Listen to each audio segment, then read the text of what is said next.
An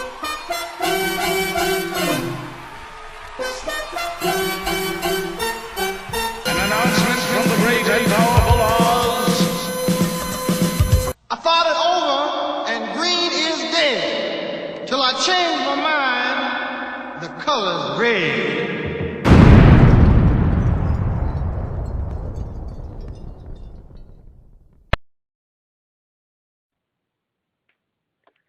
Hey everyone, it's Red Angel, and we are kicking off the new year the right way. As promised, I have on the line with me Kevin Shine, or should I say Kevin A&R Shine? Which one? Either way, Shine is in your name, so dude, you're good. Well, let me say this.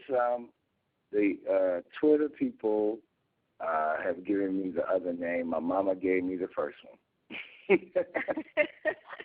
Okay, well, to all of his Twitter fans and followers, I have Kevin A&R Shine, and to all of his friends, loved ones, and I guess we could say fans, family, I have Kevin Shine on the line with me. How are you doing in this new year? I'm great. I feel blessed. I just thank God for the opportunity to share and giving me a purpose. You know what I'm saying? Once you have a purpose and you know what he's doing to you, you just let him do his thing, and you just keep on just being ready for the next thing. Wow. So it sounds like you're giving a lot of advice at the same time. I think if a lot of people, sit back and realize that there's a bigger purpose and kind of try to figure out what that is, I think everybody would be living their dreams. Well, what's funny is that my mom is highly educated, and I think she's no different than any other mom in the sense that she always wanted the best for her child. Sometimes she'd be a little strict about it, and sometimes she would be a great example for it. But the bottom line of it is that if you don't receive it yourself, then you can't really understand what she's doing to you. And I couldn't really understand what was going on. So, of course, like any other child, you rebel. Right. Till you get into an area or space where you want something so bad and you don't have anybody around to educate you or who volunteers to do it. So now you digress back to those times when you were being hard-headed about receiving the education, and maybe that is your spanking for not paying attention. Because now you need it, no one wants to give it to you. Right. You know what I'm saying? So we all have to be more conscious about the fact that when we're young, there's certain things that we don't see and don't take in as important, and it could be the littlest thing. But then later, that very little, very minute thing we didn't look at becomes the biggest thing. And maybe because it was a seed at the time when we saw it, and it grew into a tree. Yes.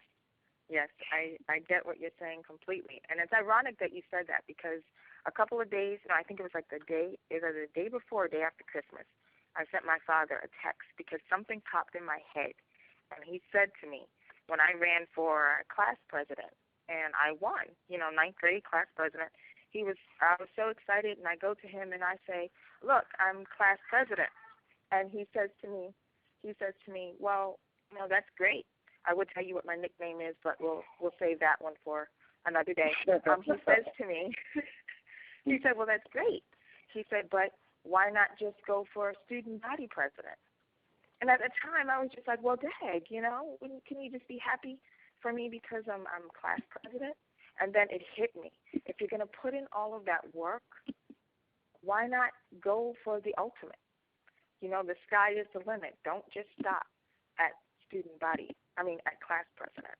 And I got it. So I sent him a text thanking him.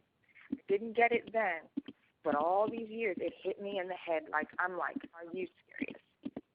So, I know what you mean. I know exactly what you mean. And on that, you're into sharing and giving advice and teaching. We have a lot of independent artists and producers and songwriters that listen to this show, and they rely on us to give them, information as to what's going on, how to get noticed, and considering that you are an A&R consultant and you've worked with some of the, you know what? Why don't you tell everyone who you are and your experience in the music industry? I think that might be better because I don't think I'm going to do you justice. I can try. I'll just run through it real quickly then. Throughout my career, I can't say always that I was on top of my game, because if I did, I probably would be so rich by now I wouldn't even know what to do with myself.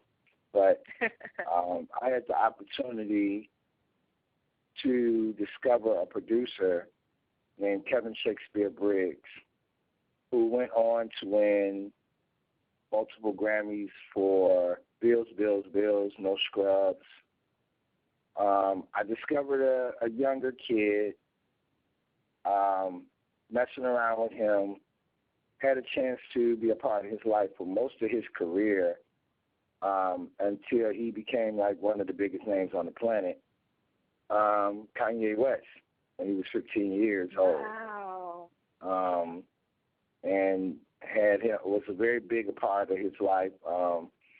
He actually put me in the credits of The College Dropout, because, we had a close relationship. Of course, things move on and people move on, and hopefully we'll revisit it at some point. If not, that's cool.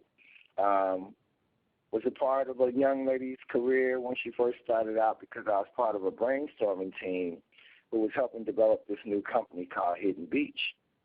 And our first artist was Jill Scott. Wow. And I actually had the opportunity to witness her in the studio many times and also to watch her perform. And she's, it was just really great to be a part of watching someone like that get her shot. Had an opportunity to work with Def Jam early on, managing a young kid, who was building his resume up, and really just trying to help nurture and develop a mindset. At the time, he, was just a solo vocalist, and he moved on to become a part of a group called Public Announcement. His name was Felony Davis. He's the lead singer. They had a Body Bumpin' was the record they had out. I can go on and on. I just recently signed, got a kid named Jacob Lattimore, 13 years old. I worked with Wayne Williams, who's the senior VP over at Jive Records, as his A&R consultant, working with him. I got this kid signed over at Jive, also worked on the R. Kelly Untitled album, was responsible for bringing producers and songwriters to the album. The producers and songwriters I brought were responsible for Superman High, Echo, Banging the Headboards, Crazy Night were all released, and the album is nominated for a Grammy. Nice.